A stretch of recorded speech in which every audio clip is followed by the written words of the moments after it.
Morning everyone. So in this video lecture we will study verification of Norton's theorem. So what is Norton's theorems? In Norton's theorems, any two terminal linear bilateral DC network, it can be replaced by equivalent circuit consisting of a current source and a parallel resistance. Means any two terminal DC network which is linear or bilateral is replaced by equivalent current source with parallel equivalent resistance which is known as Norton resistance. So example we will study is this.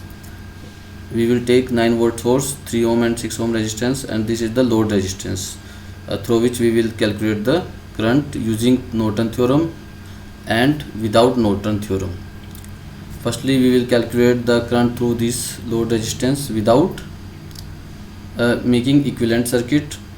Then we will make its equivalent circuit, means we will find Norton current and Norton resistance, and then again we will connect the same load resistance here, and again we will find out the current through this load resistance.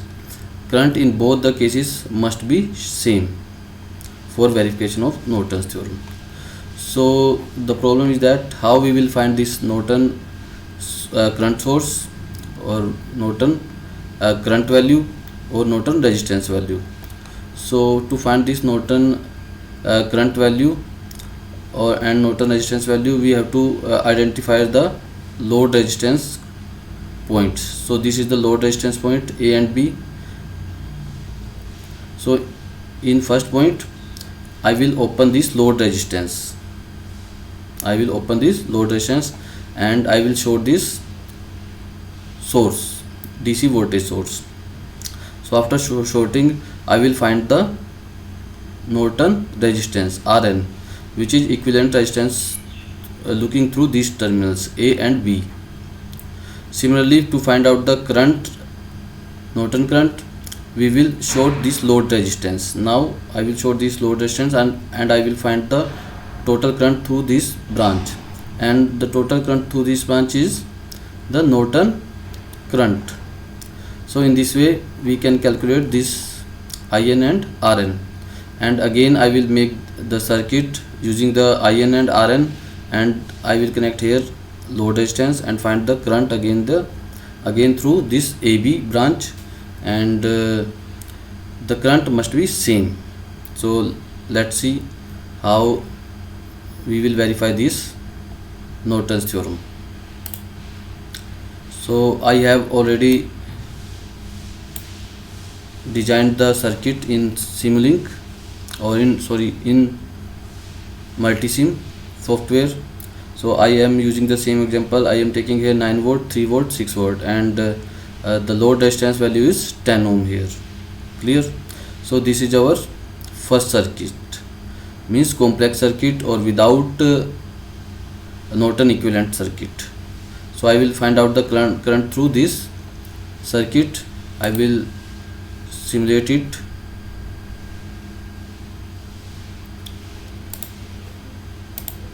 This value is 500 milliampere. Next I have to make Norton equivalent circuit of this complex circuit. So this is the Norton equivalent of that circuit. 3 ampere is the Norton current and 2 ohm is the Norton resistance here. The load resistance is 10 ohm here, and in this case there is load resistance is also of 10 ohm. So how I will find this Norton current value and Norton resistance value? So I will make another two circuit, the same circuit. So firstly I will find the Norton current source value. So I will change this 10 ohm resistance or replace this 10 ohm resistance with a short circuit. So I am using here a switch which comes from here, SPST, single pole single throw switch. So it will make it short. I will remove this resistance and connect here this SPST switch, means I shorted it 10 ohm resistance. Then again I will find the value of current through this branch. The current which comes out to be around 3 ampere here.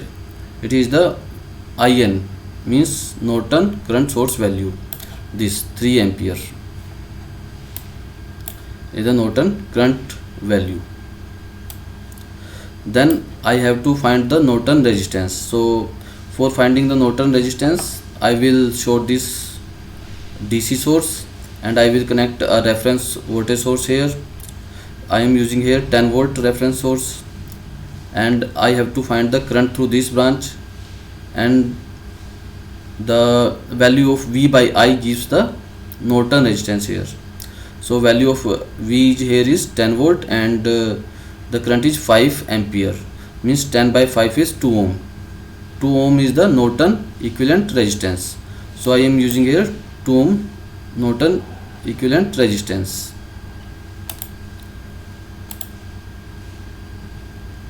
So again I will simulate it for using the same load resistance. Then current must be same in this first circuit and in this last circuit, and these two intermediate circuit are used to find out the Norton current source value and Norton resistance value. So I am changing here 10 ohm to 20 ohm. Load resistance is changed. Same in this case, I will also change load resistance, and now I am simulating the circuit.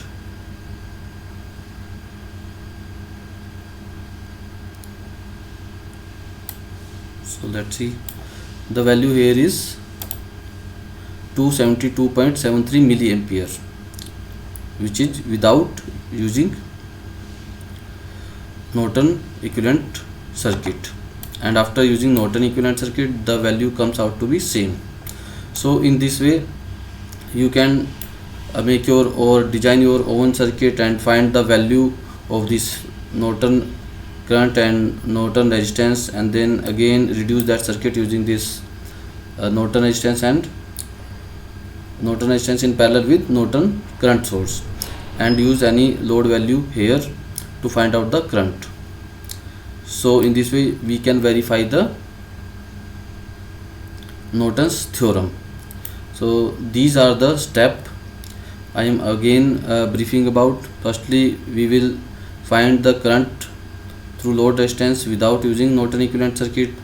Then we have to find the value of Norton source, Norton current source. Norton current source is find value of Norton current source is find out by shorting this resistance. So I have shorted here using switch. So this is the value of Norton current source. Again I have to find the Norton resistance value. Norton resistance value can be find out by shorting this DC source and applying here a reference voltage source and finding the current value through this branch, and the division of this voltage by I gives the Norton resistance. And then we have to design the same Norton equivalent circuit using these values and find out the current through load resistance. So these two current must be same. So this is the verification of Norton's theorem. Thank you for watching.